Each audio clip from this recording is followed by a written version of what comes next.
uma planilha aí eletrônica aberta do lado, que a gente vai precisar fazer bastante conta. Peço também que vocês peguem aí um papel, uma caneta, uma lapiseira, qualquer coisa, porque a aula de hoje vai ser um exercício. Vai ter pouquíssima... Eu vou fazer pouquíssima coisa e vocês vão fazer bastante coisa. E eu queria pedir que vocês participassem mais ativamente da aula. Então, à medida que as coisas forem acontecendo, vocês vão precisar fazer cálculos e vão precisar me dar respostas, porque senão a aula não vai evoluir. Com alguma frequência, alguns poucos alunos respondem. E eu queria que mais alunos participassem para saber se vocês estão entendendo ou não o fato que está acontecendo. Ok? Bem, eu vou fazer a apresentação aqui agora.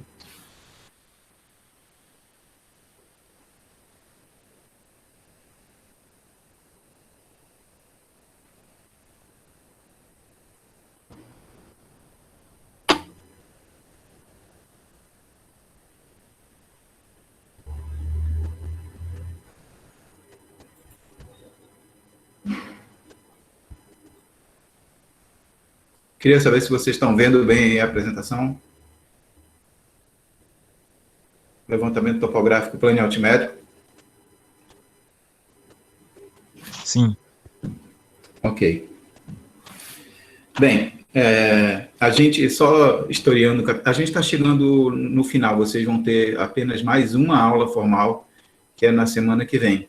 E aí depois acaba o nosso conteúdo, a gente vai só para o período de avaliação, ok? Essa é a nossa penúltima aula. A gente vai falar sobre levantamento topográfico plano altimétrico.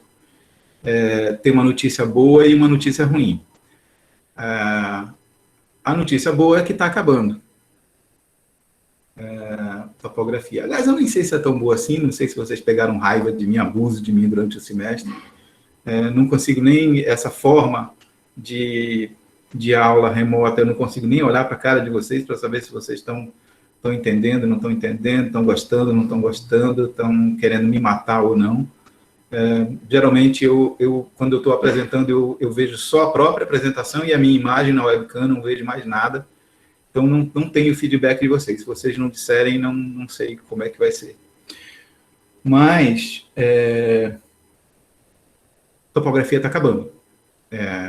O nosso semestre está terminando, o conteúdo que eu tinha para dar para vocês, ele acaba na semana que vem. E isso é bom. A parte ruim é que, tanto na aula de hoje quanto na aula da semana que vem, vai ter conteúdo novo.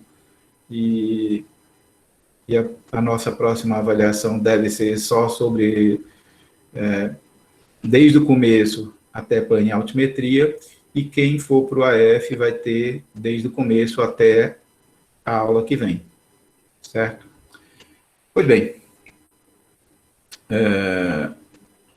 levantamento topográfico plano e altimétrico, depois da gente ter visto, na primeira parte do curso, a parte de levantamento topográfico planimétrico, onde nos interessava determinar a coordenada plana ou seja, a coordenada norte-este, latitude e longitude, ou XY, sem apresentar o relevo, foi a primeira parte do curso. Então, a gente viu aí caminhamento, poligonação por caminhamento, usando duas técnicas. A técnica de caminhamento usando ângulos horários e a técnica de caminhamento usando ângulos de deflexão. Vimos também, em complementação ao levantamento de poligonação, os levantamentos por ponto, o levantamento de detalhes, que aí foram 4 técnicas: irradiação, interseção, bilateração e estação livre. Vimos cálculo de área de poligonais através do método analítico, onde a gente usa determinantes para calcular a área através das coordenadas finais. Passamos para a parte de altimetria, e aí a gente viu os conceitos fundamentais de altimetria e as duas principais técnicas, que é nivelamento geométrico e nivelamento trigonométrico, na aula passada. Hoje, a gente vai ver um terceiro tipo de levantamento, que não é um terceiro tipo de levantamento. Ele é um terceiro tipo de levantamento, na verdade, só conceitual, porque ele junta simultaneamente o levantamento planimétrico, onde eu tenho as coordenadas planas, no plano bidimensional, uma coordenada z, que é a cota ou a altitude. E aí eu vou ter figuras tridimensionais.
Ô, gente, o que aconteceu?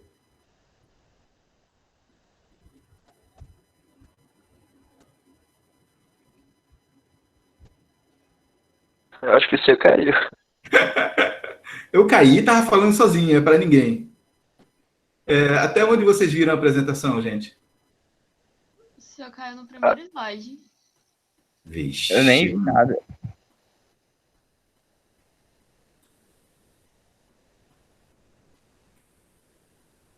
O senhor caiu faz 10 minutos. Deus do Quem céu. sabe faz ao vivo. É verdade. Vamos lá, deixa eu apresentar para vocês de novo. Eu vou ficar falando com vocês o tempo todo para vocês me darem um feedback. Se. Peraí, deixa eu ver, cadê a apresentação? Se estão ouvindo, se eu já caí ou não. Uma janela. Pronto, vocês viram esse slide? Turma? Não, professor. Sim. Sim ou não, gente? Eu tô vendo. Vocês Tá estão vendo o vendo, slide. A minha pergunta é se vocês viram esse slide antes de eu cair. Não vimos Ah, não. não, Pode vi começar não. de novo. Só vendo vai. Vocês ficaram bem aqui na apresentação, foi? Quase Exatamente. isso aí, é isso aí mesmo. Só na capa. Ok, então a gente está falando de levantamento plano altimétrico, onde nos interessa aí as coordenadas tridimensionais do levantamento, que pode ser realizado de forma simultânea ou de forma não simultânea. Vocês estão aí ainda? Sim. Olha que coisa boa, passaram para o segundo slide. Bem, então, a norma brasileira, a NBR 13.133, aquela que a gente vem falando mal dela desde que começou o semestre, ela define levantamento topográfico planimétrico como levantamento topográfico planimétrico acrescido da determinação altimétrica. Isso pode ser feito em um único levantamento ou em 2 ou mais levantamentos. De tal sorte que o que me interessa aqui é determinar a posição de um ponto tridimensional. Então, eu vou ter aí da planimetria a coordenada x e y e da altimetria a coordenada z. E eu vou ter, simultaneamente, as 3 coordenadas. Gente? Oi? Estão aí? Estamos aqui. Beleza. Normalmente, quando a gente está trabalhando com levantamento, está falando de levantamento topográfico plano altimétrico, embora ele possa ser feito de forma passiva através de um levantamento com teodolito e depois um nivelamento geométrico separado, a gente está se referindo a levantamento topográfico com estação total, onde simultaneamente eu posso fazer a poligonação ou o levantamento de detalhes, e posso fazer isso com laser, por exemplo, como aqui, tem uma estação total que está sem prisma. Se eu tiver um ponto com dificuldade de colocação, não necessariamente eu preciso mandar o auxiliar subir em cima de uma casa, de um edifício, atravessar um lago, para poder fazer o levantamento. Eu posso emitir um laser, desde que seja uma curta distância, e medir todas as informações de estação total sem ter um prisma. Mas o normal é que eu tenha um prisma, e eu posso fazer tanto a poligonação usando ângulos horários ou ângulos de deflexão, quanto o levantamento de detalhes, geralmente por irradiação, e também o nivelamento trigonométrico simultaneamente. Porque uma estação total consegue me dar as coordenadas x, y, z, porque ela mede simultaneamente, ela é possível de medir. Eu consigo tirar dela o ângulo horário, ou o ângulo de deflexão, a distância inclinada, que eu posso transformar em distância horizontal, o ângulo vertical, eu posso medir a altura do aparelho, eu posso ter a distância inclinada, eu posso ter a altura do prisma. Então, todas as informações que eu preciso para fazer levantamento planimétrico e nivelamento trigonométrico, eu tenho numa estação total. Então, uma estação total é o equipamento que a gente usa quando quer fazer simultaneamente, de forma mais célere, o levantamento plano altimétrico. Mas se eu não tiver, eu posso fazer o levantamento planimétrico para obter a coordenada x e y com o teodolito, e depois eu uso o nível para fazer o nivelamento geométrico. Se eu juntar todas as informações de uma única planta, continua sendo o levantamento plano altimétrico. Ok? Pessoal? Sim. Ok. Beleza. Pois bem, peguem aí o material de vocês, porque eu estava resolvendo o exercício com vocês já quando eu percebi que não tinha ninguém em sala. Peguem aí calculadora, o Excel, papel, caneta, lapiseira, e vamos compreender aí. Vocês é que vão trabalhar hoje, eu vou ficar só de boa, só cobrando coisa de vocês. Então, suponha que você é um engenheiro ou a engenheira de campo de uma obra, onde foram constatadas discrepâncias de movimento de terra. Primeiro, gostaria de dizer para vocês que eu já fui engenheiro de obra há alguns anos e que a coisa mais normal, o trivial de acontecer numa obra é você constatar discrepâncias. E para cada problema que acontece, para cada dificuldade, para cada diferença encontrada, você tem que encontrar uma solução. E é por isso que você é um engenheiro de campo. Você está lá para tomar decisões técnicas baseadas no seu arcabouço de conhecimento técnico, de sorte a conseguir produzir um resultado tecnicamente viável, economicamente adequado, ambientalmente correto, e que você não tenha nenhuma dificuldade técnica no final da obra. Que ela saia o mais parecido possível com o que o projeto aconteceu. Mas sempre, ou quase sempre, a obra vai ser uma coisa parecida com o que foi projetado, mas nunca igual. Porque a vida real insiste em nos colocar dificuldades que têm que ser contornadas pelo engenheiro de campo e que vão fazer com que ela fique parecida, mas não igual àquilo que foi projetado. Pois bem, como você constatou discrepância no movimento de terra, e você constatou discrepância porque a empresa encarregada do transporte de material, ela, no meio da obra ainda, emitiu uma fatura cobrando 2.000 viagens. Então, normalmente uma empresa de engenharia, ela terceiriza a movimentação de terra. Ou seja, ela contrata uma empresa só para ter uma máquina para escavar o material, colocar dentro do caminhão e levar para um outro local, que pode ser um bota-fora, se você não for usar, ou transportar para um local onde você quer aterrar. Pois bem, e aí, no meio da obra ainda, o engenheiro percebeu que a empresa já estava cobrando na fatura 2.000 viagens de caminhão.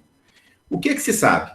Sabe-se que um caminhão, o volume transportado por cada caminhão, ou seja, cada viagem transporta 16 metros cúbicos de solo. Sabe-se que a altura média de corte que a empresa está fazendo é de 50 centímetros, meio metro. E sabe-se que a taxa de empolamento do solo é de 10%. Pergunto para vocês, alguém sabe, já ouviu falar, tem a menor ideia do que seja taxa de empolamento? Desbloqueia o microfone e fala. Qualquer pessoa. Alguém sabe? Sim ou não? Pessoal, vocês estão aí ainda? Eu não sei não, professor. Eu quem? Leandro. Ok.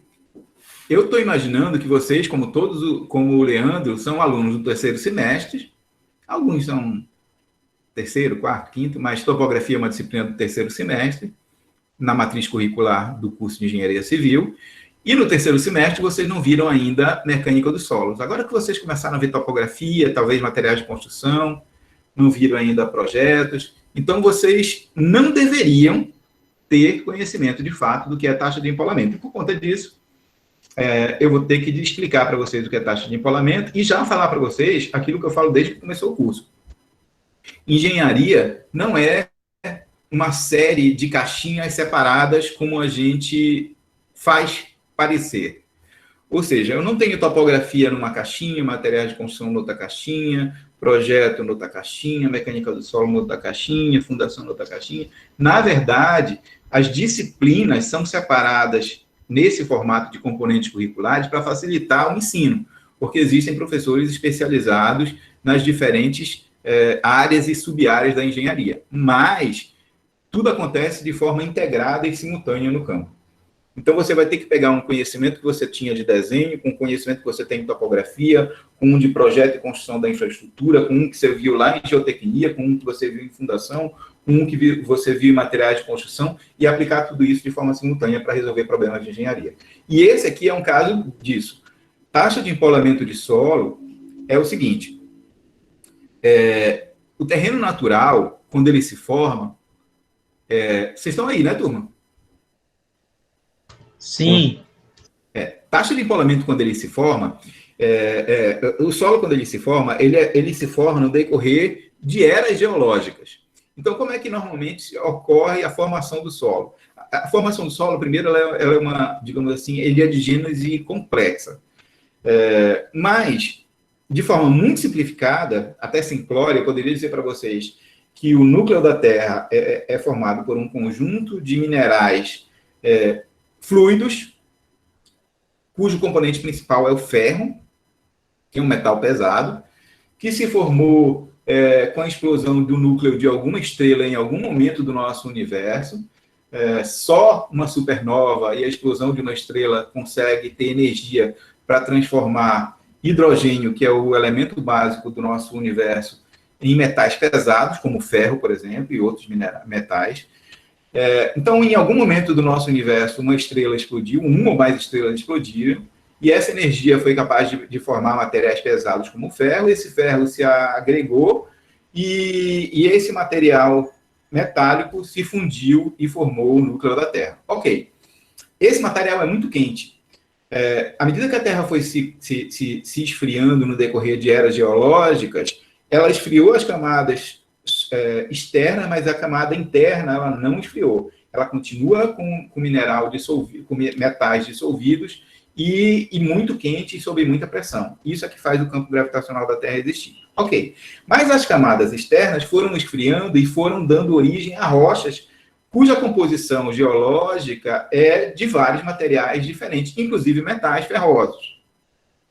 Pois bem, essas rochas, à medida que eu me externalizo em camadas da Terra, elas vão se desagregando. Então, eu tenho uma rocha que deu origem a um determinado material fracionado, que foi se afinando até chegar lá em cima, e pela ação das intempéries, da atmosfera, de chuva, de vento, de muita coisa, até a ação de organismos biológicos, ela se transformou em solo.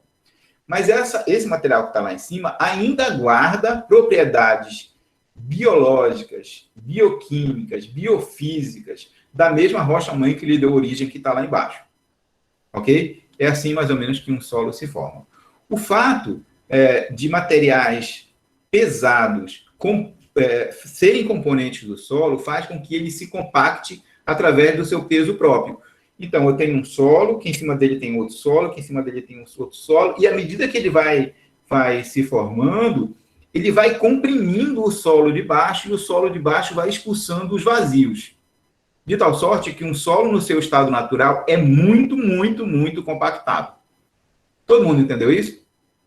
Pessoal? Sim. Pois é. Então, ele tem um número de vazios muito baixo.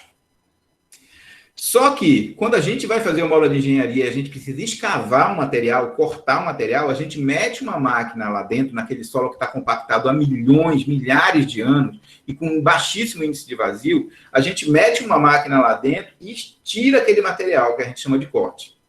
Quando a gente desagrega aquele material através de forma mecânica, a gente embute naquele solo ar. E esse ar, esses vazios, aumentam o volume do solo. Então, se eu tinha um solo com 1 metro cúbico no seu estado natural, quando ele é cortado e é desagregado, ele incha, ele aumenta de tamanho. Por quê? Porque nele foram incluídos vazios, normalmente ar. Essa proporção de aumento que ele tem em função da sua desagregação é o que a gente chama de taxa de empolamento do solo. E cada solo, a depender do seu tipo de grão, se é um solo arenoso, um solo siltoso, um solo argiloso, geralmente é uma composição, uma mistura desses em alguma proporção, tem uma taxa de empolamento diferente. Então, taxa de empolamento é quanto de volume um solo se expande depois de ser cortado e tirado do seu estado natural. Por que isso é importante para nós? Porque se eu corto 1 metro cúbico de material, quando eu for transportar, eu não tenho mais 1 metro cúbico. Como ele se expande em 10%, esse solo aí vai ter 1,1 metro cúbico. Deu para entender? Deu? Facinho, né? Mas vocês vão ver isso em mecânica dos solos em algum lugar, lá em geotecnia, quando vocês estiverem lá para frente. Beleza, mas isso é importante. Bem, você solicitou o levantamento plano altimétrico para confirmar o volume médio do solo que deveria ser removido e transportado. Sabendo que a empresa encarregada já transportou, já está cobrando aí uma fatura de 2.000 viagens, e sabendo da taxa de empolamento, da altura média de corte, e que um caminhão transporta por viagem 16 metros cúbicos, pede-se que vocês determinem os azimuths dos alinhamentos, isso é planimetria. As cotas dos vértices 2, 3 e 4, porque vai ser dada a cota do vértice 1, isso é altimetria. A declividade média, isso é altimetria. As coordenadas finais do vértice da poligonal, isso é planimetria. A área da poligonal, isso é planimetria. O número de viagens para transportar todo o material a ser cortado, isso é volumetria. Vocês vão ter que ter a área e multiplicar pela altura média de corte aí de 50 centímetros. Mas tudo isso vocês já sabem separadamente. Falta só aplicar na prática. Vamos ao nosso exercício. A altura do prisma foi constante igual a 1,80 m. A gente vai considerar a direção Y como sendo a direção do norte. A gente conhece as coordenadas tridimensionais do ponto 1, que é 11.000x, 11.000y, e a cota é de 25 metros. Ok? Conhece também a coordenada planimétrica do ponto A, que é um ponto que serviu só como orientação aí para a minha poligonal, que é de 10.500 e 10.500. E aqui eu tenho a caderneta de campo deste levantamento. Vejamos o que aconteceu, e aí eu queria que vocês me respondessem alguma coisa. Esta é uma típica caderneta de levantamento plano e altimétrico. Ok? Por que eu sei disso? Porque eu tenho tanto os ângulos horários, que poderiam ser ângulos de deflexão, ou seja, isso aqui é uma poligonal, que eu estacionei no ponto 1, fiz ré no ponto A, zerando o equipamento, e fiz vante no ponto 2, um ângulo de 45 graus.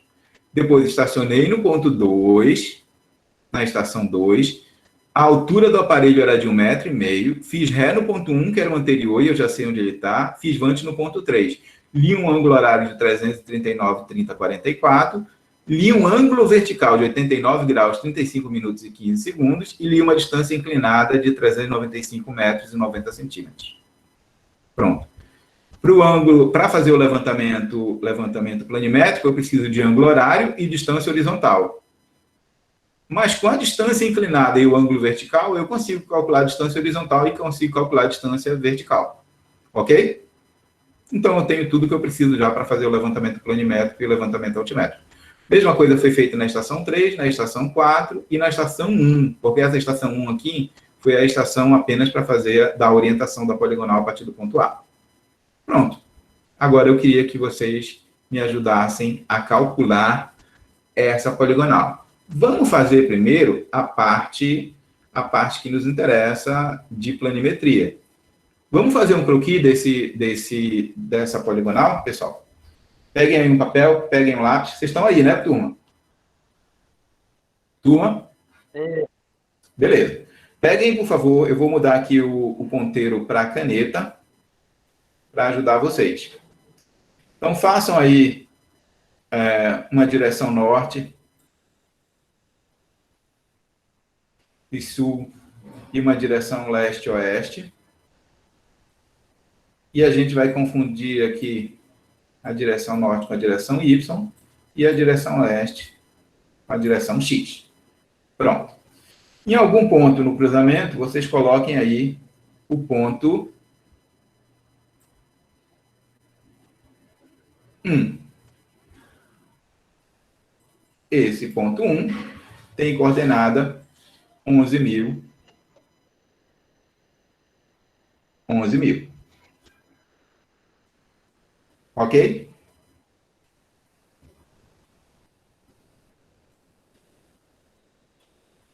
Bem aqui, eu tenho meu ponto A, que tem coordenada 10 e 500 e 10.500. Então, a coordenada aqui é 10.500, a coordenada aqui é 10.500. A coordenada aqui é 11.000 e 11.000. O ângulo inicial, o ângulo horário inicial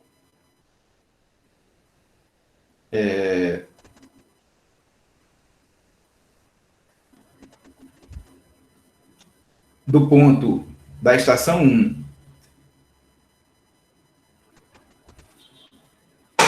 visando a... Estou errado aqui, pessoal. Aqui é o A e aqui é o 1. O ângulo inicial,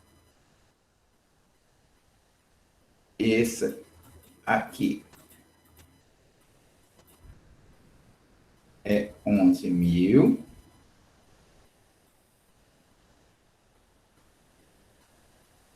Aqui, 11.000. Professor, você não sabe escrever direito? Não, é muito difícil escrever com mouse, gente. Professor, você não comprou uma mesa digitalizadora para ajudar nisso? Eu comprei, mas a minha letra sai pior do que isso ainda. Bem, notem que daqui para cá eu tenho 500 metros. Daqui para cá eu tenho 500 metros. Ou seja, a distância entre a coordenada x e a coordenada y do ponto A e do ponto 1 é a diferença de 10.500 para 11, nos dois. Bem, se eu subir a mesma coisa aqui, eu estou na presença de um quadrado. O que significa que este ângulo aqui, inicial, é de 45 graus. Porque a direção do ponto A para o ponto 1 é a bissetriz de um quadrado de largura de aresta 500 metros. Todo mundo entendeu aí? Pessoal? Turma? Ok. Vocês precisam dizer alguma coisa, porque eu preciso saber que vocês estão aí. Bem, isso aqui, este desenho, foi feito baseado nas coordenadas conhecidas do ponto 1 e do ponto A. Eu sei também que a cota deste ponto aqui é 25 metros, mas eu só vou, do ponto 1 é 25 metros, mas eu só vou pegar isso depois. Ok, agora eu vou para a minha caderneta de campo. Na minha caderneta de campo, eu estou estacionado em 1, fazendo ré em A, estou usando o método de ângulos horários e tenho um ângulo horário de 45 graus. Como é que eu faço para continuar esse meu croquis? Bem, eu faço uma linha aqui perpendicular no ponto 1 para saber quais são todos os quadrantes. Então, como eu estou indo no ângulo horário, eu estou estacionado aqui, com 0 no meu ponto A. Como é ângulo horário, eu vou nesta direção. Se eu chegasse daqui até aqui, eu teria 90 graus. Mas eu estou saindo nessa direção, ó, que é de 45 graus. O ângulo aqui, ó, o ângulo horário é de 45 graus. Pronto. Essa é a direção do meu ponto 2. Tudo bem? Se eu perguntar para vocês qual é o azimuth do alinhamento 1, 2, o que vocês vão dizer para mim? O azimuth é o ângulo horário que vai do norte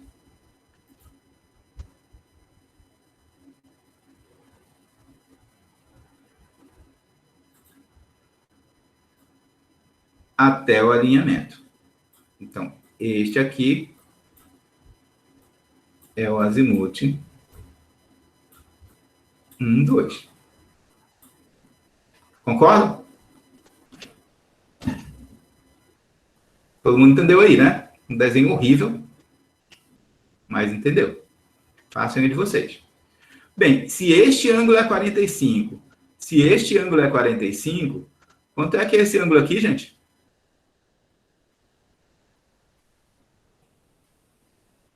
Esse ângulo é um triângulo retângulo. Em cada triângulo, quanto é que cabe de grau, gente? 180. O ângulo é 180 90. graus. Se esses dois são 45, soma 90. Quanto é esse ângulo aqui? 90. 90. Então, quanto é esse ângulo aqui?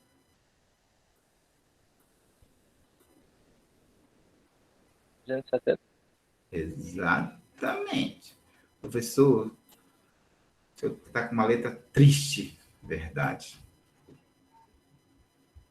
Então, eu já sei que o azimuth do alinhamento 1, 2, vocês podem fazer ele bem aqui, ó. Já sei que ele é 270 graus, 0 minuto e 0 segundo. Escrevam aí no de vocês. Não é 210 não, hein, gente? É 270. Pronto. Agora, eu queria que vocês calculassem os outros azimuths. Mas antes de calcular os outros azimuths, eu queria que vocês constatassem se essa poligonal está fechada ou está aberta angularmente. Como é que vocês vão fazer isso, gente?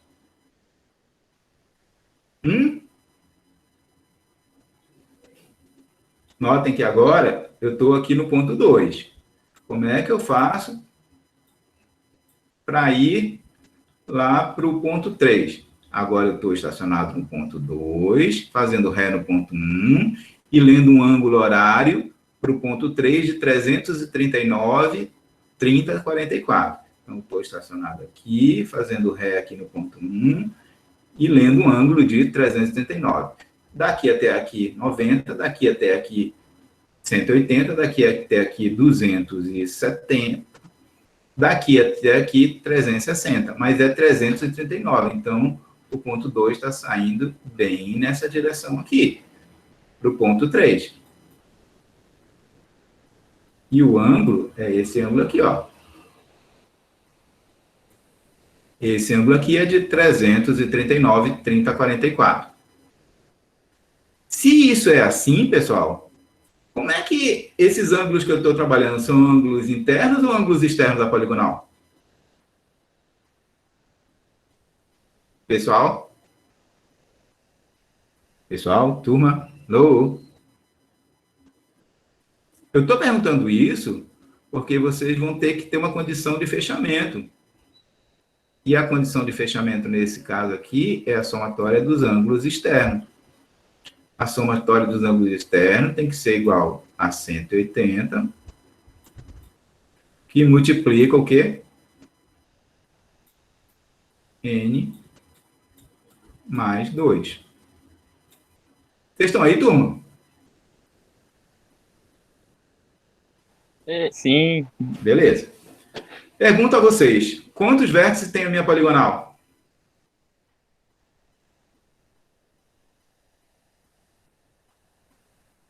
Quantos vértices tem a minha poligonal, gente?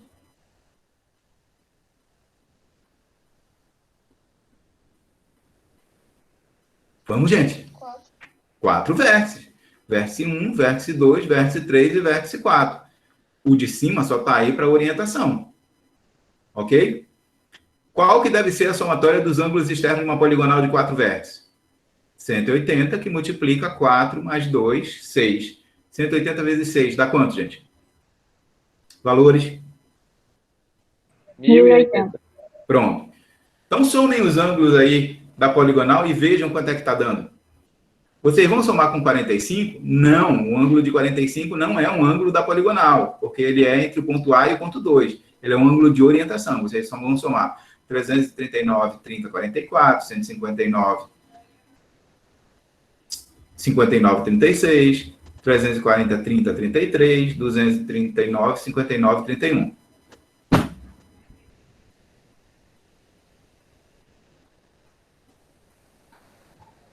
Que deu 1080 graus, 0 minutos e 24 segundos. Pronto. Quem falou? Brena. Ok, Brena. Então, deu 24 segundos, excedendo o que deveria dar. Esses 24 segundos é o erro angular. Concordam? Ok? Então, a somatória dos ângulos medidos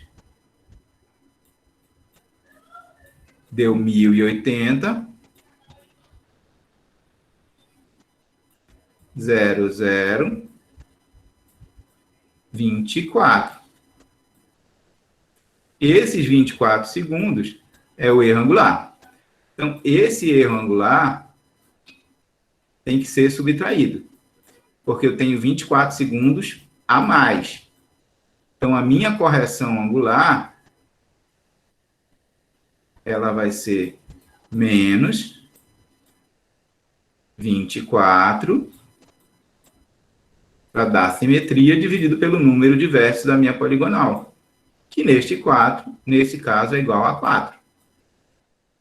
O que significa que eu vou ter que corrigir em 6 segundos cada ângulo. Então, vocês vão precisar tirar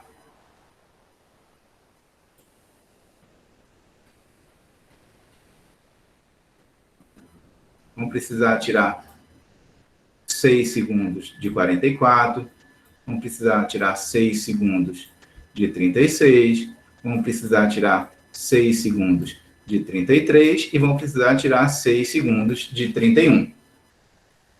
Ok? Então, escrevam aí, por favor, quanto é que vão ficar os ângulos corrigidos. Escrevam no de vocês.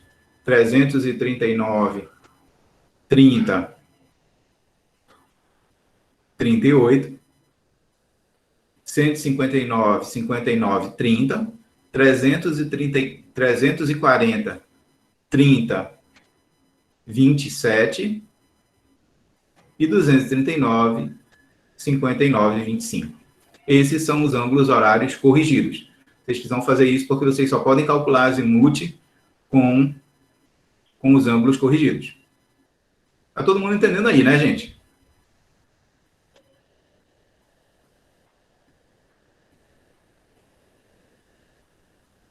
Pessoal, turma, vocês estão fazendo?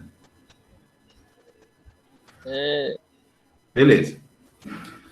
Agora, eu quero que vocês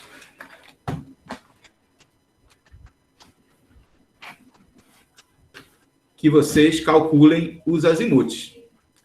Sabendo que o azimuth 1, 2, aqui, ó, azimuth 1, 2, é de 270 graus, qual vai ser o azimuth 2, 3?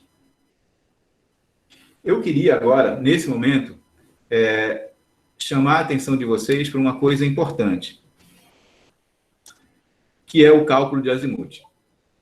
Muita gente errou azimuth na primeira avaliação. E isso não pode acontecer. Vocês não podem sair de topografia errando azimuth. Na parte da primeira AP, eu exijo de vocês que vocês façam um croquis e que vocês compreendam geometricamente o cálculo do azimuth. Eu fiz isso com vocês. Mas agora, eu vou fornecer para vocês uma equação generalizada do cálculo de azimuth, para que vocês não errem azimuth nunca mais na vida. Mas vocês não deveriam gravar essa equação. Essa equação está no livro, ela é decorrente de tudo que a gente fizer. E essa equação diz o seguinte, que o azimuth posterior, que é o azimuth posterior? O azimuth do próximo alinhamento. Ele é igual ao azimuth anterior. Quem é o azimuth anterior? O azimuth do alinhamento de ré. E azimuth posterior é o azimuth de vante. Igual não. Mais o ângulo horário. Se eu estiver trabalhando com ângulo horário. Mais ou menos 180 graus.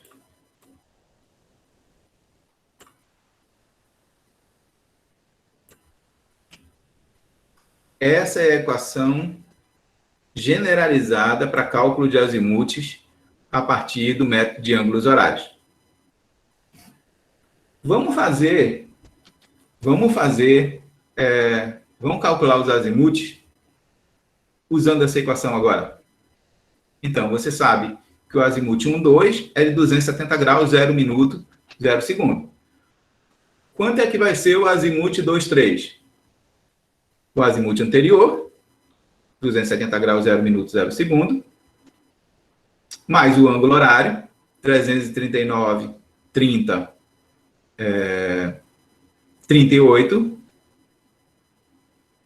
Corrigido, hein, pessoal? Corrigido. Então, aqui, ficou 38. Aqui ficou 30. Aqui ficou 27. E aqui ficou 25. Quanto é que deu aí, gente? 270 mais 339, 30, 38, menos 180. Quanto é que deu? Aqui deu 429 graus, 30 minutos e 38 segundos. Quem respondeu? Luan, Luan, qual é a amplitude de um azimuth? Ele varia de 0 a quanto? 360. Se eu tenho um azimuth maior do que 360, significa que ele... Isso geralmente acontece quando eu estou trabalhando com ângulos horários externos. Significa que ele deu mais de uma volta no círculo topográfico. Então, se ele deu mais de uma volta, eu tenho que subtrair essa volta inteira que ele deu. Então, eu tenho que subtrair aí 360. Então, pegue, toda vez que aparecer um ângulo, depois que vocês fizerem essa equação, e aparecer um ângulo maior que 360, às vezes aparece um ângulo até maior do que 720, que significa que ele deu 2 voltas no círculo topográfico. Vocês subtraem 720. Então, subtrai 360 aí, Luan. Quanto é que deu o azimuth 2, 3? 69 graus, 30 minutos e 38 segundos. Pronto. É só o Luan que está fazendo isso, gente? 69... 69 graus, 30 minutos e 38 segundos. Alguém achou um valor diferente disso aí, gente? Não. Pronto. Agora, notem que se vocês forem olhar aqui no croquis, ó, o azimuth é isso aqui, ó, gente. Este aqui é o azimuth 2, 3. Olha a carona dele aqui de ser um azimuth de primeiro quadrante mesmo. Não é? Então, está coerente o meu croquis com o meu valor. Beleza. Calculem o próximo agora, levando em consideração que este agora é o anterior. Então, o azimuth posterior vai ser o azimuth 3, 4. Então, ele vai ser o anterior, 69, 30, 38, mais o ângulo horário corrigido, 159, 59, 30, menos 180. Quanto é que dá isso aí? Tá, 49 graus, 30 minutos e 8 segundos. 49 graus, 30 minutos e 8 segundos. 30 minutos, 8 segundos. Esse agora, eu não tenho que fazer nada, porque ele está dentro da amplitude normal. Agora vocês vão ter que fazer o próximo azimuth. O próximo azimuth é o azimuth 4, 1. Ele vai ser o azimuth anterior, que vai ser 49 graus, 30 minutos e 8 segundos, mais o ângulo horário lido no ponto, 340, 30, 27, que é para usar o corrigido, não esqueçam. Esse foi um erro que algumas pessoas cometeram também na prova, que foi usar o ângulo medido e não o ângulo corrigido. Prestem atenção. Se vocês não usarem o ângulo corrigido, a poligonal de vocês não fica fechada. E se a poligonal não for ficar fechada, os azimuths vão estar todos incorretos. Então, vamos lá. 49, 30, 8, mais 340, 30, 27, menos 180. Dá quanto isso aí? 210 graus, 0 minutos e 35 segundos. 210. 0? 0,35.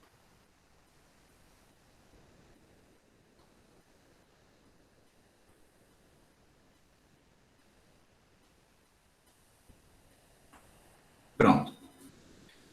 O próximo vai ser o azimuth 1,2. E ele tem que bater com o primeiro, que é 1,2, que é 270, que ele é imutável, que é a orientação da poligonal. Então, peguem aí. 210 graus, 0 minuto e 36 segundos, é o azimuth posterior.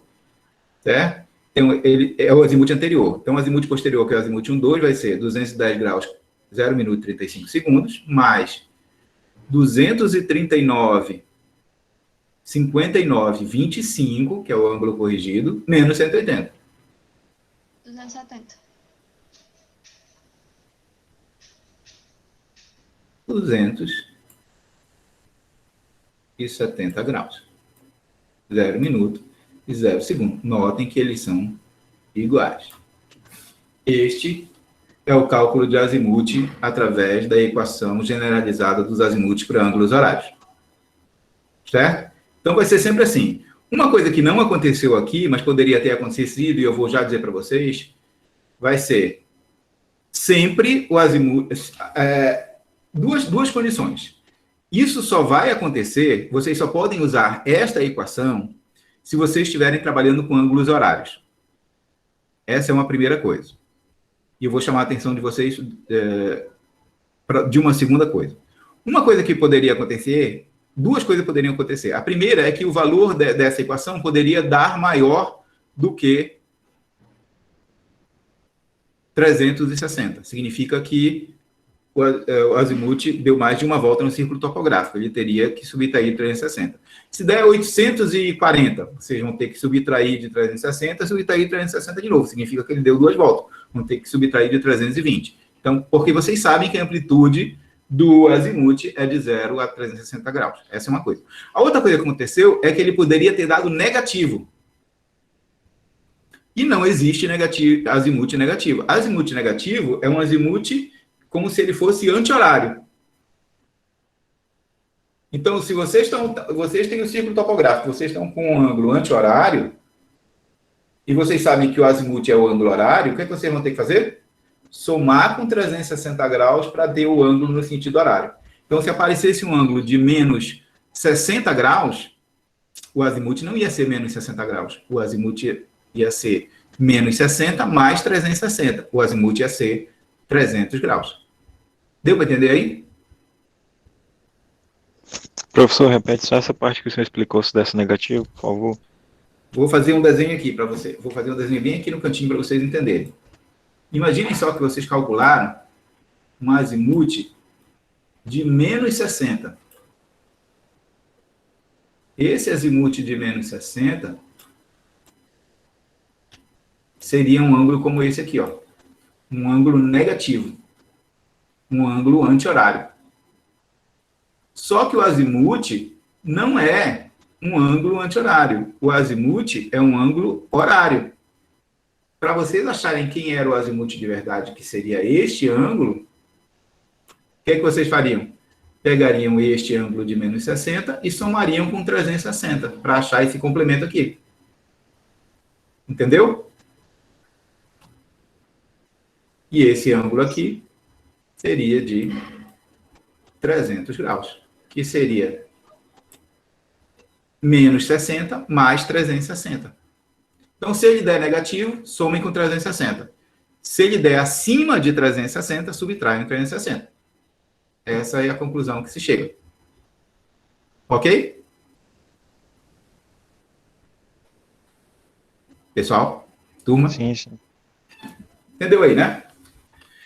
Tranquilo. Essa é uma forma de calcular azimuth para não errar nunca, usando a equação generalizada dos azimuths para ângulos horários. Calculados os azimuths, para calcular as outras coisas, a área, o volume, as coordenadas finais, eu vou precisar da distância horizontal. Mas como isso é um levantamento plano-altimétrico, o que foi medido aí foram as distâncias inclinadas. E eu vou precisar, para calcular as coordenadas e a área, da distância horizontal. Agora, para calcular as cotas e a declividade, eu vou precisar da distância vertical. Ambas eu vou calcular em função da distância inclinada e do ângulo zenital, como a gente aprendeu na aula passada. Então, vamos calcular, gente, aí. Me ajudem aí, por favor, a calcular a distância horizontal e a distância vertical. Se eu tenho um ângulo menor do que 90 graus, esse ângulo está aqui, ó. Este é o ângulo zenital. De 89 graus, este é o zênite. 89 graus, 35,15. Aqui eu tenho a distância inclinada, de 395,900. Isso aqui é a minha distância horizontal, e isso aqui é a minha distância vertical. São os dois catetos de um triângulo retângulo, cuja hipotenusa é 395,9 e o ângulo zenital é 89, 35,15. Por favor, calculem para mim quanto é o DV e o DH. E preencham aí a caderneta de vocês e me digam.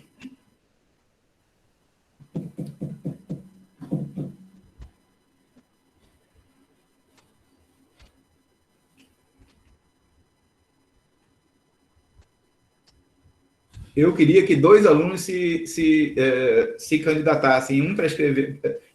Dois alunos diferentes, no caso aqui, como eu tenho 4 ângulos, eu quero que 8 alunos se manifestem aí para calcular e a gente acelerar isso. Quem é que vai calcular o DH para este ângulo aqui? Posso calcular, professor. Quem é? Nome? Luan. Luan, calcula o DH para este primeiro ângulo. Quem calcula o DV para este primeiro ângulo? Bora, pessoal, voluntários.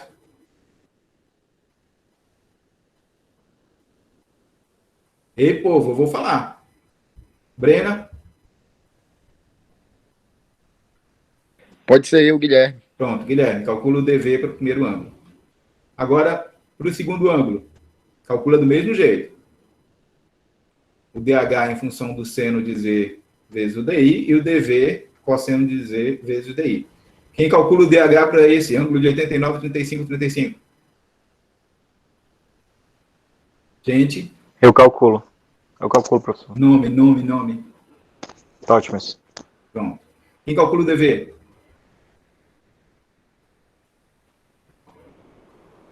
Gente? Dulce. Pronto, Dulce. Pode calcular, mas... Tá. Agora eu quero outros dois para calcular desse de 90 graus. Não esqueçam que agora o ângulo é maior do que 90 graus. Então, eu estou nesse sentido. Esse ângulo aqui vai ser apenas de 50 minutos e 45 segundos. Porque eu tenho 90, 50, 45. E bem aqui eu tenho o DV e bem aqui eu tenho o DH. Nesse caso, o DV vai ser o seno e o DH vai ser o cosseno. Mas só da subtração de 90, 50, 45 menos 90, que vai dar 50 minutos e 45. Ok? Quem é que se candidata aí para calcular o DV e o DH do terceiro ângulo? Bora, gente. O DV.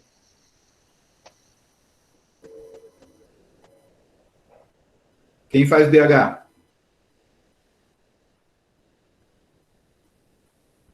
Turma. Se vocês estivessem na sala de aula, eu estava botando vocês no quadro. Bora. Valores. Quem já calculou aí? Do primeiro. Aqui, professor. Aí a distância horizontal dá 395,890. Ó, ele vai dar o mesmo valor, 890. Certo? Quanto é que dá a distância vertical? O senhor quer só a distância, que é o cosseno, vezes essa distância aí? Exatamente. É o cosseno do ângulo, vezes... cosseno do ângulo vezes a distância inclinada, 395. Dá 2,850. 2,850. 850. Então, aqui embaixo. Quem que fez? No 3, 4. Distância horizontal e distância vertical.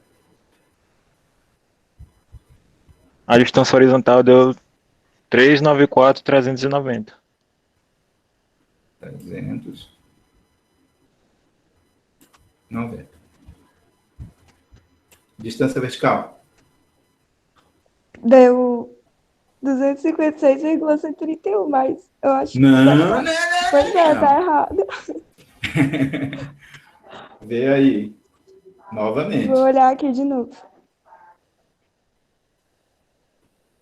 A distância vertical, nesse Professor, caso, é a o distância cosseno do vertical ângulo. é o cosseno de 89, 35, 35 vezes Vezes a distância. 300. 394, não?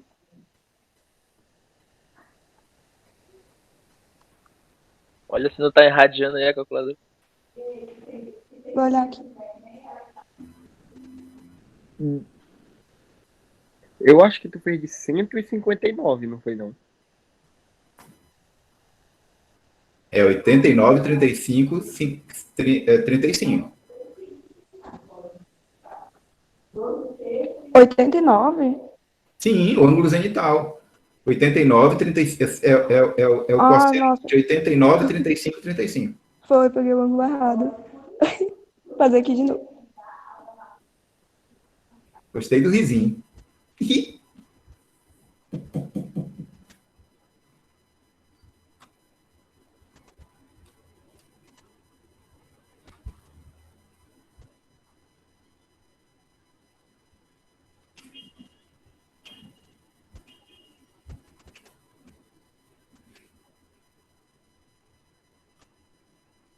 Aqui embaixo alguém já fez? Do 4,1.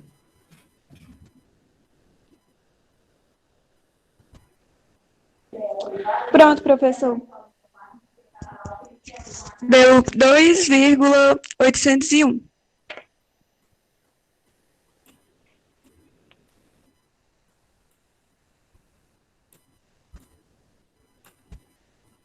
Aqui embaixo. Quem que fez?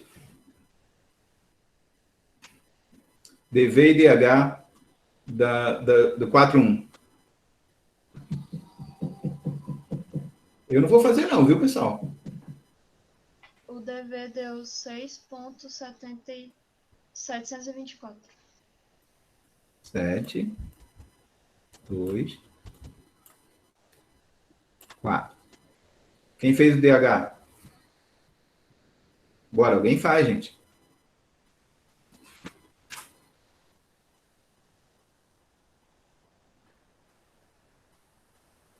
Deu 455,450. Já é para alguém estar fazendo de baixo, hein?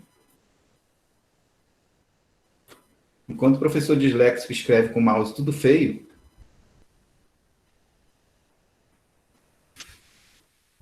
o de baixo é igual o primeiro e o segundo. 443,095. 095. Quem falou? Guilherme. Você acha que eu conheço a voz, Guilherme? Acho que não, professor. Mas um dia aí a gente se vê. Beleza. Obrigado, Guilherme. Alguém fez a distância vertical? Dá 2,127. 2,127. 27. Esse aqui é um 2, viu, pessoal? Pronto. Agora, a gente não vai fazer aqui. Vocês vão fazer para me entregar como atividade. Só para aprender a fazer. Como é que vocês fariam a parte de planimetria? Como é que vocês fariam? Agora que a gente já tem todas as distâncias horizontais, notem que aqui deu 395,890, 394, 390, 455, 450, e 443,095. Houve uma redução da distância horizontal em relação à distância inclinada. É uma redução pequena, mas há. Ok? Porque notem que os ângulos aqui todos estão orbitando próximo de 90 graus. Um pouco menores ou um pouco maior que 90 graus, mas estão orbitando aí em torno de 90. Houve uma redução da distância horizontal. Com esta distância horizontal e com estes azimutes, vocês vão calcular o seno e cosseno do azimute vezes a distância horizontal, achar as projeções. E aí vocês vão ver, somar as projeções, achar o erro em x, achar um erro em y, corrigir, achar as coordenadas finais da poligonal. Planimetricamente é isso que vocês têm que fazer. Com as coordenadas finais, vocês vão achar a área da poligonal. Eu recomendo que vocês usem uma planilha para fazer isso. Mas vocês podem fazer na mão e mandar para mim. Beleza. Depois que vocês acharem a área da poligonal, as coordenadas finais e a área da poligonal, vocês vão multiplicar isso pela média, pela altura média de corte, 0,50.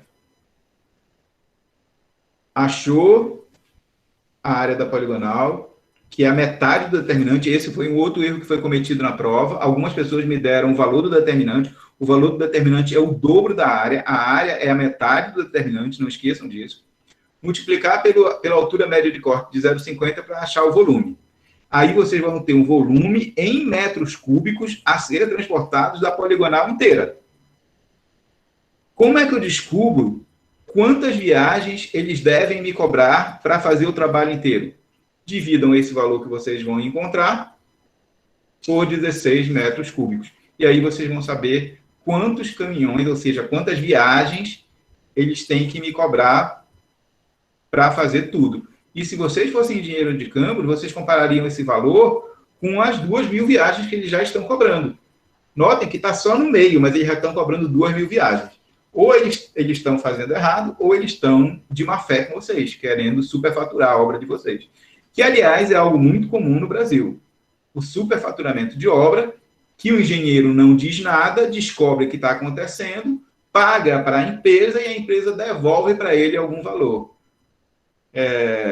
Isso chama corrupção sistêmica, que é um tipo de vírus para o qual não há vacina, a não ser a ética, a honestidade e a vergonha na cara das pessoas envolvidas. No caso de vocês como engenheiros, não vão pagar nada a mais para ele, porque vocês já são remunerados com o salário que vocês recebem, pela profissão digna que vocês têm, e vocês não precisam ter nenhum valor entrando na conta de vocês, fruto de corrupção. Entenderam? Isso chama ética, honestidade, caráter. Infelizmente, não existe uma disciplina que ensine isso para as pessoas. Por isso é que a gente tem políticos, presidentes, deputados, senadores, vereadores, prefeitos, governadores corruptos. Pois bem, essa é a parte da planimetria. Mas tem uma parte da altimetria que vocês já podem fazer. Com a distância vertical, a altura do prisma de 1,80 m, a altura do aparelho, vocês podem descobrir as cotas de todos os pontos e calcular as declividades. Foi dito que a cota do ponto 1 é de 25 metros. Esse foi um dado que foi fornecido. Vocês precisam calcular a cota do ponto 2, do ponto 3 e do ponto 4. Ok. Se a cota do ponto 1 é de 25 metros, e eu sei que entre o ponto 1 e o ponto 2, aqui embaixo, ó, eu tive uma distância vertical de 2,127, eu estou na seguinte situação. Eu estou aqui com ponto 1, eu estou aqui com ponto 2. Aqui eu tenho um prisma que mede 1,80.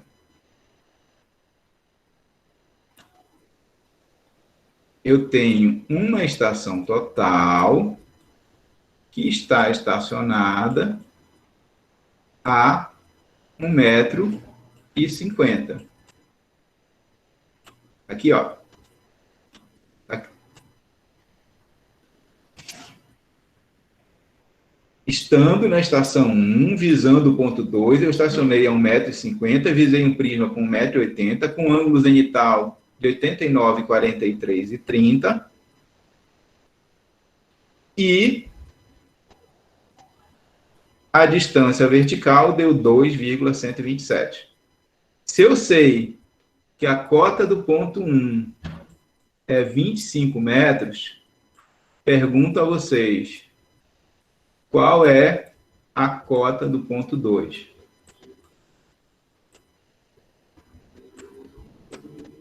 A cota do ponto 2 vai ser a cota do ponto 1, que está bem aqui embaixo, 25, mais 1,5 m, mais o dV, que é 2,127, menos 1,80 m. Eu chego na cota do ponto 2. Quanto é que dá aí, gente?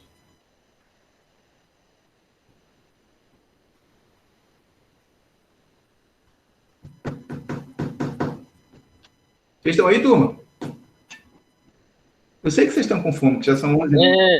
Quanto é que deu? 25 mais 1,5 m, mais 2,127, menos 1,80. 27,55. Não sei. Repete aí, professor. 3 O casas. valor deu isso daí mesmo. 3 casas, 27. Guilherme. Dá 27. 0,55. Isso. Ok. Pronto. Como é que foi isso? A cota do ponto 1, daqui até aqui 25, daqui até aqui, que é a altura do aparelho, que é 1,5 m, daqui até aqui é o dV, que é 2,127, menos a altura do prisma, que é 1,80, que deu aí 27,550. Que passa a ser a cota conhecida por... Oi. Aqui deu 26,827. Eita! Aqui também. Segundo esse seu último cálculo aí. 25 mais 1,50 mais 2,127 menos 1,80. Professor, não é 127, é 285. No Aqui? DV. Aqui? É, na planilha, porque o senhor tá pensando que é como se fosse 1, mas não é 1, é um 8. Por isso que tá divergindo.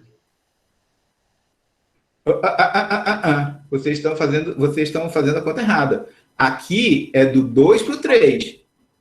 2,85 é o primeiro. Mas não é nesse que eu estou trabalhando. Eu estou trabalhando nesse aqui, ó.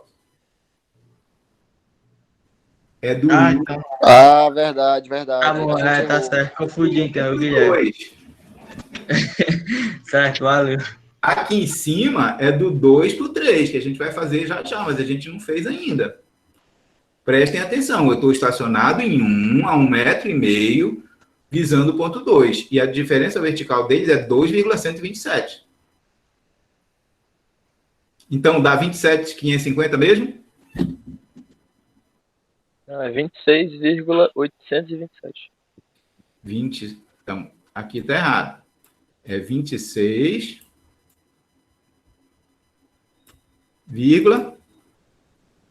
827.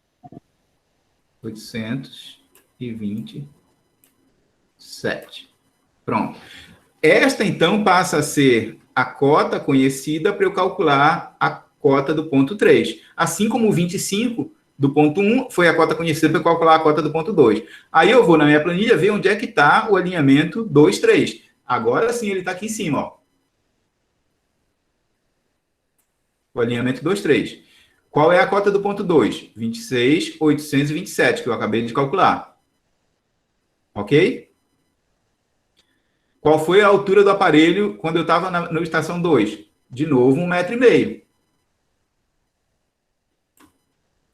Então, 26,827 mais 1,5 m, mais o dV, agora sim é 2,850, menos 1,80. Quanto é que dá isso? Aqui deu 29,377. É isso mesmo. Agora eu já sei que foi você, Guilherme. Agora ele acertou, Luan, é isso aí. Beleza. Agora, 29.377 passa a ser a cota conhecida para eu calcular a cota do ponto 4. Então, agora eu vou estar na estação 3, cuja cota é conhecida, que é 29.377, só que eu estou estacionado a 1,60 m. Então, vai ser 29.377 mais 1,60 m, mais o DV, que é 2.801, menos 1,80. Bora ver se ele acerta agora, Guilherme. Mas quem errou foi eu, professor.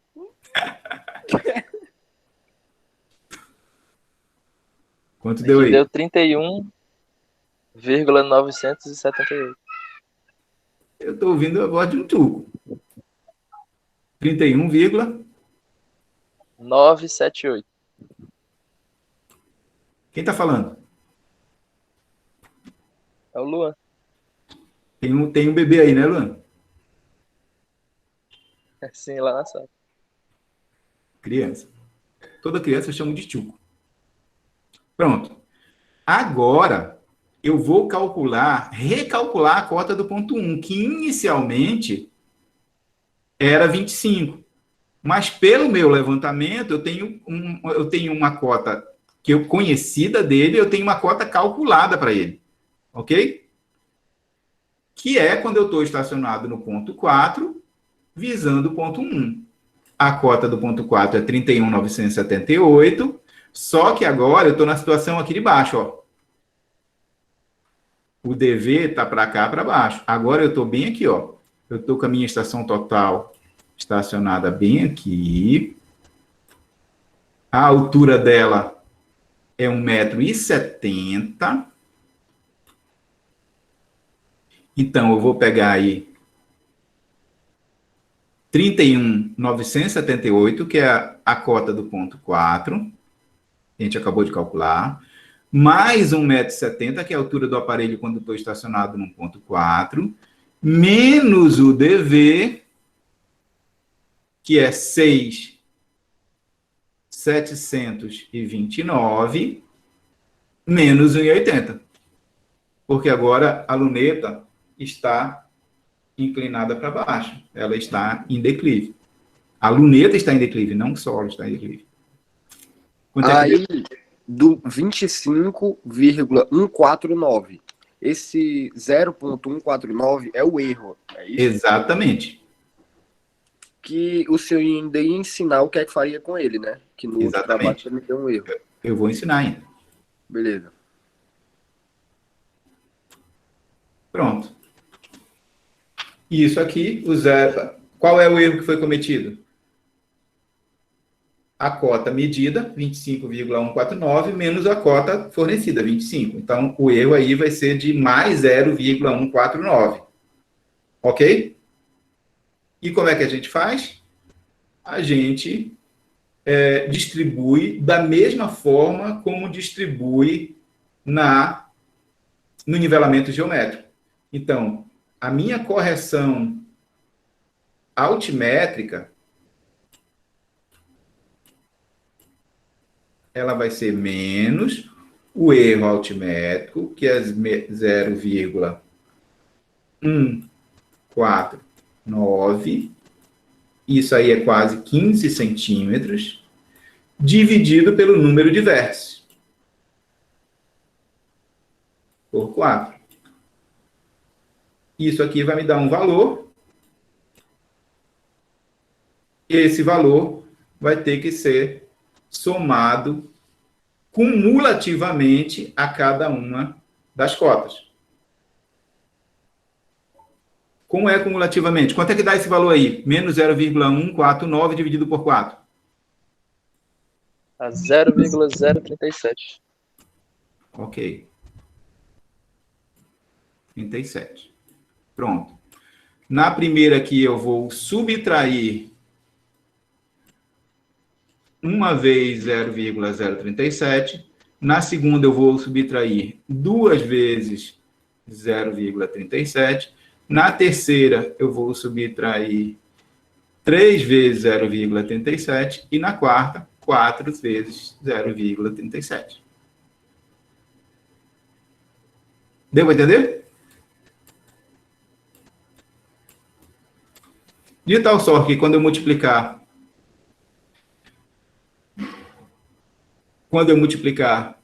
4 vezes 0,37, eu vou ter menos 0,49 e a minha cota vai ser 25 corrigida novamente. Ok? É simples assim. Como é que eu calcularia a declividade? Tem uma coisa importante que eu pedi para vocês, e vocês não sabem ainda. Ó. Eu pedi a declividade média. Declividade, como todos sabem, tem sinal. Pode ser positivo se for um aclive, pode ser negativo se for um declive. Agora, declividade média tem sinal? Não, declividade média não tem sinal. A declividade média é o módulo das declividades dividido pelo número de vezes. Então, para calcular a declividade 1, 2, vocês vão pegar a cota do ponto 2 menos a cota do ponto 1, dividir pela distância horizontal, 1, 2, multiplicar por 100. Vão achar uma declividade. Vão fazer a mesma coisa para todos eles. Depois vão somar todos e dividir por 4. Essa é a declividade média. Somar sem sinal. A declividade tem sinal, mas a declividade média não tem sinal. É o módulo. Ok? Turma? Turma? Oi? Alô? Ok. Caíram? Estão aí? Não, professor, morrendo de fome. Pronto. Vocês já sabem fazer tudo.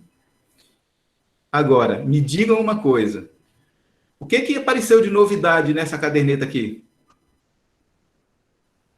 Que vocês ainda não soubessem fazer? Nada, gente. Vocês já sabiam fazer tudo. A única coisa que a gente não tinha feito é colocado junto numa única caderneta o levantamento altimétrico e que nesse caso é nivelamento trigonométrico, junto com o levantamento planimétrico, ângulo, horário e distância. Só que no levantamento plano altimétrico, a distância horizontal ela não é medida, ela é calculada em função da distância inclinada. Com a distância horizontal calculada e o azimuth, eu calculo as coordenadas todas. Calculo a área e calculo o volume. Com a distância vertical, que é calculada em função da distância inclinada, o ângulo genital, ângulo genital e a distância inclinada, eu calculo a distância vertical. Com ela, a cota conhecida, a altura do aparelho e a altura do prisma, eu calculo as cotas dos pontos. Com a diferença entre cotas, que é a diferença de nível, e a distância horizontal, eu calculo a declividade. Essa é uma caderneta completa de levantamento planialtimétrico, que envolve planimetria e nivelamento trigonométrico, altimetria. Pronto, vocês estão com uma caderneta. E esse é o jeito mais comum de fazer levantamento hoje em dia, porque a maioria das coisas é feita através de estação total. Professor, mas isso que a gente está fazendo manualmente, o computador não faz? Faz também. O Data Geosys calcula a planilha de nivelamento, calcula essa planilha aqui de plano altimétrico, calcula a planilha de planimetria, e vocês vão fazer isso quando vocês estiverem fazendo a parte prática. Ok? Eles vão usar o Data Geosys para fazer o cálculo. E para fazer o desenho da poligonal, das irradiações e tudo mais. Bem, eu vou colocar essa caderneta lá, vou colocar as instruções, e essa é uma atividade que vocês vão ter que entregar também. Só para a gente ver o que é que vai acontecer na semana que vem eu vou ensinar vocês a calcular e locar concordâncias horizontais, curvas, que é o último tópico da ementa de vocês. E aí, depois, a gente já está liberado para fazer a nossa segunda P e o nosso AF, para quem for precisar. Ok? Turma? Tem uma outra coisa que eu queria dizer para vocês. O pessoal que mandou e-mail para mim, que faltou a prova solicitando a segunda chamada da primeira P da turma 2 vai acontecer na próxima terça-feira, de 14 às 16 horas. Terça-feira à tarde. Eu mandei um e-mail É só para confirmar. Tudo bem então, turma? Tudo, professor. Então tá certo. Então quer dizer que provavelmente a prova será no dia 14. Provavelmente. A segunda P, né? Isso. Isso, provavelmente. Fechou. Vai ser no mesmo esquema da primeira P. A gente começa no Meet, eu leio a prova, libero para vocês, e vocês vão ter um tempo para fazer e me entregar. Eu acho que funcionou bem. É o possível, né? Dentro das limitações que a gente tem. Tranquilo então, turma. Até mais. Até semana que vem. Valeu, prof. Bom final de semana aí. Tchau, gente. Tchau, professor. Obrigado. Nada, obrigado eu.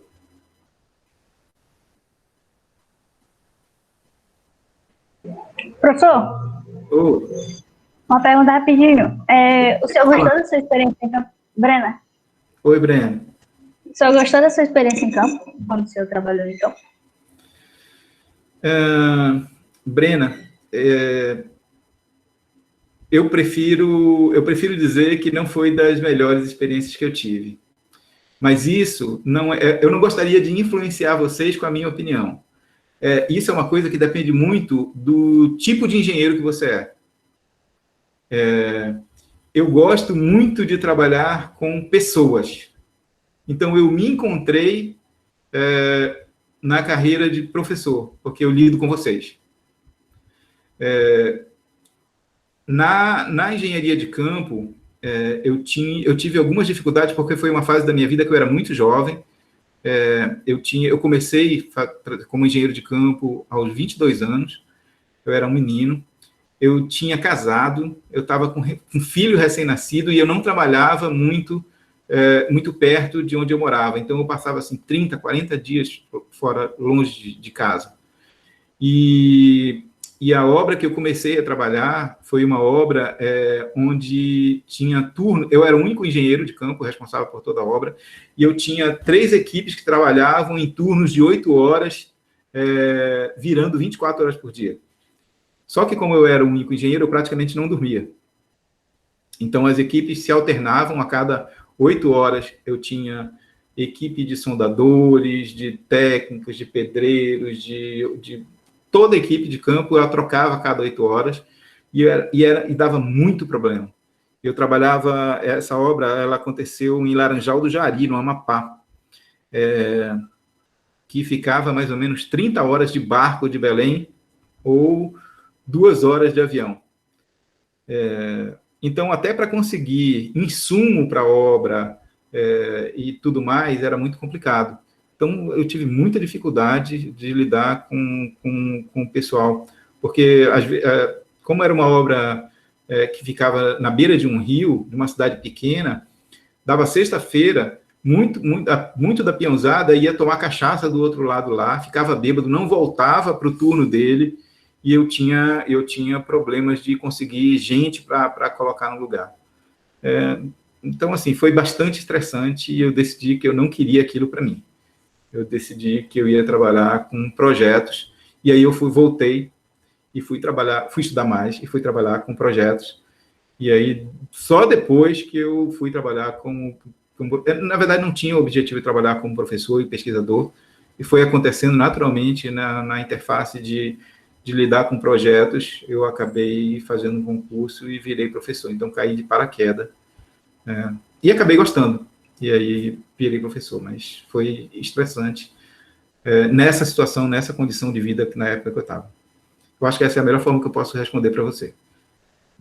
Perfeito. Show. Foi massa. É legal escutar. Foi difícil. Então, se vocês forem ser engenheiro de campo, não casem muito cedo e não tenham filho junto, que vai ser problema. Tranquilo, valeu. Tchau, gente. Valeu, professor. Obrigado aí. Tchau, Beto.